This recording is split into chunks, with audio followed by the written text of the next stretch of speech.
आमचे वर्ध्याचे प्रभारी राज्यमंत्री पंकज भोयरजी यांच्या योग्य मार्गदर्शनाखाली आमचे नेते रामदास तळसजी असतील, राजेश बकानीजी असतील, आमचे सर्व आमदार आहेत, समीर कुनावर, अमित वानखेडे, सर्वांनीच त्या ठिकाणी आणि आमचा पक्षाचे अध्यक्ष यांनी सर्व कार्यकर्त्याला समजूत घातली. ही निवडणूक कुणा व्यक्तीला मोठं करण्याची नाही आहे. ही निवडणूक डबल इंजिन सरकार जे आहे, मोदीचं सरकार, देवेंद्रजीचं सरकार, महायुतीचं सरकार, या सरकारच्या माध्यमातून चालणाऱ्या योजना नगरपालिकेच्या माध्यमातून समाजाच्या शेवटच्या व्यक्तीपर्यंत पोहोचवाव्या याकरता, समाजाकरता, विकासाकरता ही निवडणूक आहे, विकसित वर्धाकरता निवडणूक आहे. आणि त्यामुळे सर्वांनी मोठं मन केलं आणि उमेदवारी अर्ज वापस घेतले. जिल्ह्यामध्ये महायुती होऊ शकली नाही, एकूणच आपल्या सोबतचे जे पक्ष होते आता विरोधात उभे आहेत. नाही, आम्ही हे सर्वांनीच मिळून ठरवलं आहे की ज्या ठिकाणी महायुती होणार नाही त्या ठिकाणी मित्रपक्ष लढतील, पण मतभेद आणि मनभेद मित्रपक्षात तयार होणार नाही याची काळजी सर्वांनी घ्यायची आहे. मला त्यांनी काय म्हटलंय आज मी दिवसभर ऐकलं नाहीये, मी ऐकून बोलेल. सरकारने एक आदेश जारी केला आहे की खासदार आमदारांना आदर्श वागणूक देण्यात यावी, याच्या संदर्भात काय सांगणार? सरकारच्या माध्यमातून असं पत्र काढलं हे मी किंवा आज काढलं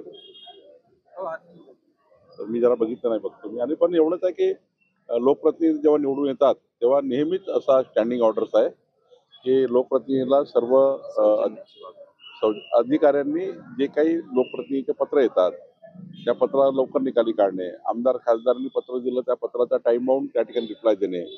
शेवटी लोकप्रतिनिधी जेव्हा निवडून येतात तेव्हा जनता त्यांच्याकडे जातात आणि जनता गेल्यानंतर त्यांना जे पत्र येतं त्यावर आमदार खासदार हे पत्र येतात, नगरपालिकेचे अध्यक्ष पत्र येतात, ते धूळखात पडू नये, सरकारी दरबारात कचऱ्यासारखे पडू नये, त्याच्यावर निकाल झाला पाहिजे. Yes or no, right or wrong जे काही सांगितलं पाहिजे, पण लोकप्रतिनिधीच्या पत्रावर तात्काळ निर्णय झाले पाहिजे. त्याकरता एक सरकारचा मध्ये विचार होता आणि म्हणून ते परिपत्रक जारी झालं असेल. महाविकास आघाडीमध्ये भाजपला फायदा होणार असं वाटतं काय?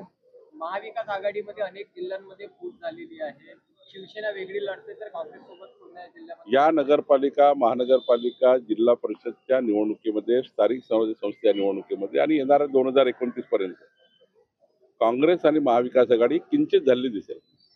सर्वात छोटी पार्टी असेल काँग्रेस.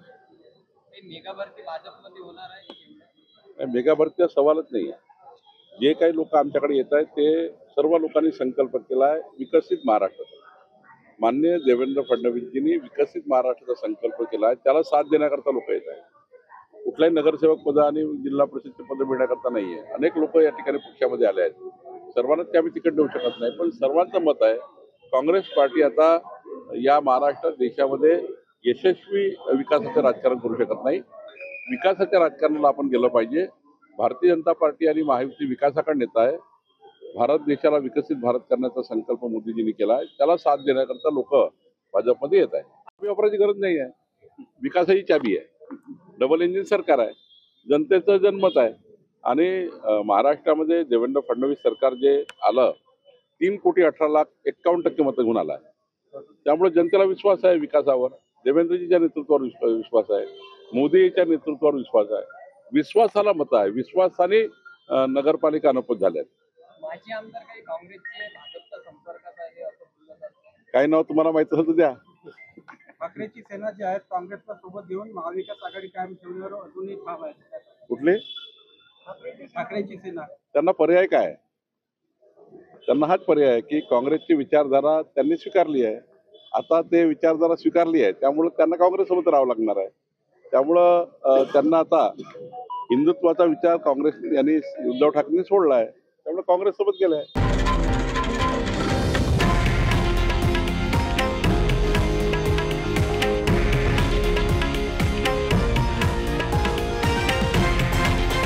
हे आहे देशातील नंबर 1 न्यूज नेटवर्क आणि आपण पाहत आहात TV9 मराठी, एकमेव.